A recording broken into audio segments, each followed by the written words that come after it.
রে, তোর আসতে এত দেরি হলো কেন? তুই জানিস নি তোকে এক মুহূর্ত না দেখলে আমি থাকতে পারিনি। কালকে তো আমি কলকাতায় চলে যাচ্ছি, তখন কি করে থাকবি? তোকে ছাড়া আমি থাকতে পারবো না। থাকতে তো আমিও পারবো না, কিন্তু কিছু করার নেই। যদি তাই যাস তাহলে আমিও তোর সঙ্গে যাবো। তাহলে তো ভালোই হয়। আচ্ছা মা, তুমি কাঁদছো কেন বলো তো? আমি কি সারা জীবনের জন্য চলে যাচ্ছি নাকি? 2-3 মাসের মধ্যে তো চলে আসবো, আর প্রায়ই তোমার খবর নেবো। তুমি কোনো টেনশন করো না। শাহিন, তুই একটু সালমাকে দেখিস। চাচিমা, আপনি কোনো চিন্তা করবেন না, আমি সালমাকে একা ছাড়বই না। আমাদের জন্য দোয়া করবেন। আসছি। দাদা, এই ঠিকানাটা একটু বলবেন? ও, এই তো ধর্মতলা ডান সাইডে গিয়ে 357 নম্বর বিল্ডিং। থ্যাংক ইউ দাদা। স্যার উপরে আছে, যান ভিতরে যান। কাকে চাই? ম্যাম, এটা একটু দেখুন। ও, সম্রাট পাঠিয়েছে। তুমিই তাহলে সালমা?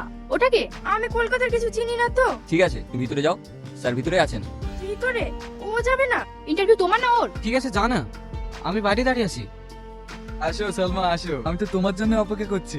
সত্যি সম্রাটের একটা চয়েস আছে, যা বলেছে একদম সেম। স্যার, এসব আপনি কি বলছেন? বুঝতে পারছো না? কাছে এসো। আমাকে যে বলে গার্মেন্টস এর কাজ দেবে। প্রথমে তো ওটাই বলা হয়, তা না হলে তো পাখির এখানে আসতেই চায় না। আমি বাড়ি যাবো, আমি কোনো কাজ করবো না। আসো, কাছে আসো।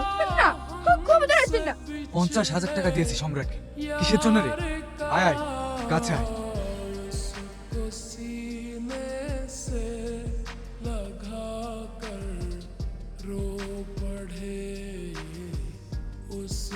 সালমা, তুই কি করলি রে?